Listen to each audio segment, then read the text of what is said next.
Let's make a high protein, high calorie lasagna.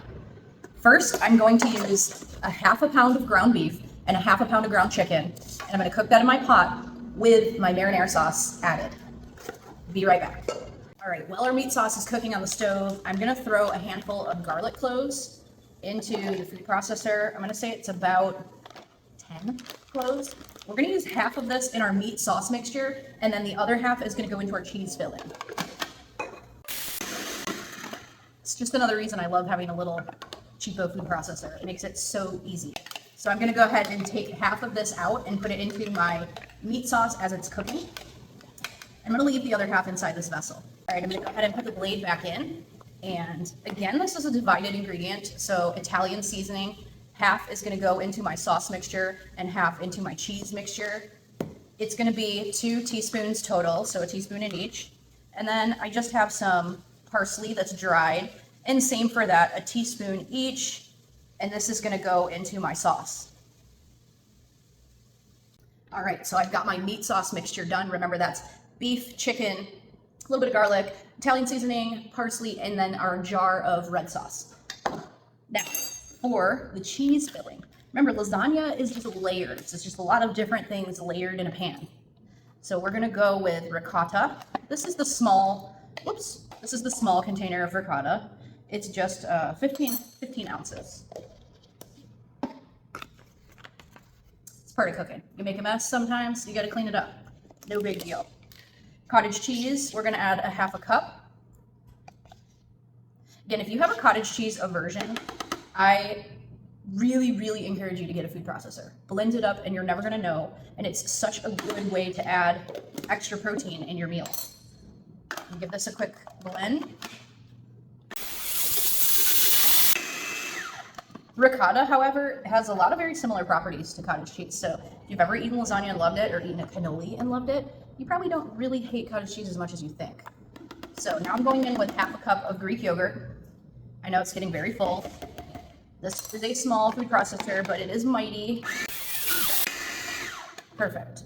Now I'm going to take half of that out, just so I have more room to blend. And I'm going to crack my 2 eggs inside the food processor. And we're not looking for perfectly blended, we're just trying to incorporate it initially, so we just have an easier time stirring. Scrape it out. We want every last bit because we are counting the macros. It's very important you scrape down. And we're not looking for perfectly blended, we're just trying to incorporate it initially, so we just have an easier time stirring. Scrape it out. We want every last bit because we are counting the macros. It's very important you scrape down your containers as best you can. Okay, let me just do a quick cleanup and I'll be back to show you how to assemble it. All right, don't worry about writing all this down. I'm gonna put it in the caption for you below so you don't have to remember. We have basically all of our components we need. Now we can start building the lasagna. I've got my meat sauce in the pot. I've got my cheese mixture. Let me give that a quick stir. Now the cheese mixture that we made may be a little looser than what you're used to, but that is because we blended those ingredients and we have the addition of 2 eggs. I promise it will all come together because we're using the oven-ready lasagna noodles. These are the kind that you don't boil ahead. They do need a little bit of extra moisture in the lasagna in order to come together in the oven. So we're just gonna go in the bottom. Now you will see also, I have lined my pan with a piece of parchment. That is because I'm doing meal prep here. So I'm gonna actually take this out after it cools and cut it into pieces. That way I know what the macros are in each individual portion. If you're making this for your family, obviously you don't have to go through all that trouble. You can just use a sprayed pan. We'll lay our lasagna noodles across. And then spoon some of our meat mixture. And it's really just going to be a repetition of these same steps for a couple layers. So we have cheese sauce, noodles, meat mixture, and then we're going to top it off with our shredded Italian blend cheese. Got it. We're going to try to use about 1/3 of the cheese in each layer. Okay. Now we need cheese sauce. And if it's easier for you, you can use a ladle. I've even seen people who are doing a lot of bulk prep put this cheese sauce into either a pastry bag or like a batter dispenser. That way you know exactly how much you're dispensing and you can kind of spread it out evenly. But since I'm just making one small portion, this is fine. Spread it with a spoon. And if you can see, I'm doing like 4 noodles across. And I'm keeping in the same direction every time. This way it makes it easy for me when I go to cut into my actual slices. I know where the noodles are going to be and where the lines can go.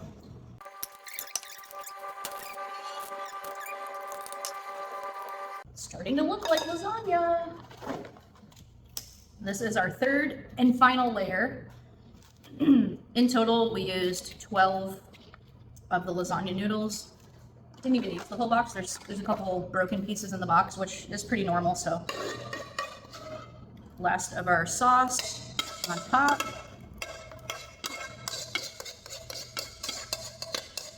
I do my best to eye it, and it always looks a little sparse on top. So I'm glad that my cheese mixture makes a little extra because I like to throw that over as my last layer.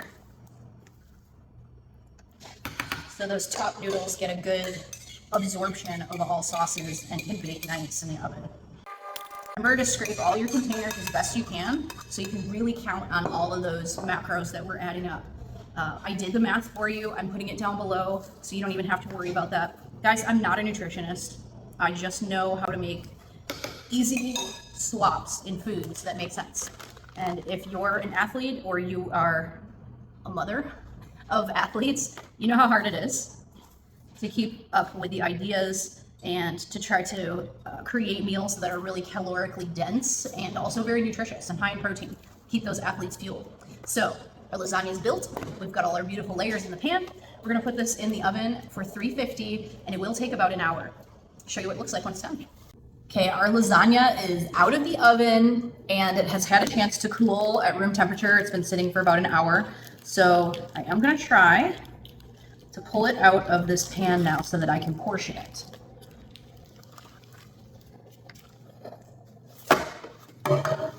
Not too bad. Okay, so I like to use either a knife or like a barbecue style spatula. It has like a blade almost on the end of it, so that makes the portioning very, very easy. But we're gonna cut this into 4 massive pieces. Nice. I'm gonna have to grab one more container, but as you can see, there's all of our beautiful layers of our lasagna. And to serve this, I would go ahead and heat this up as is, but then also add a little bit of warm sauce on the side, like a little bit of marinara, or spoon that on the plate. So I'm going to be spooning some over the top of these containers and then refrigerating. And remember, these are portioned out for a professional athlete, somebody who's looking for a high calorie but performance quality macros. So we have a very, very high protein recipe here. I'm going to put all the information down below so you don't have to worry, but you can see the nutritional facts. This is a real hit. Plus, it's just a comfort food. It's delicious. Who doesn't want to eat lasagna? I know when I was an athlete as a high schooler and I was a competitive swimmer for many, many years, pasta was like a routine thing that I would eat the night before a swim meet. I would carb load, they called it. So this is a very healthy version of that and a great option for somebody who's into a meaty, cheesy lasagna bake.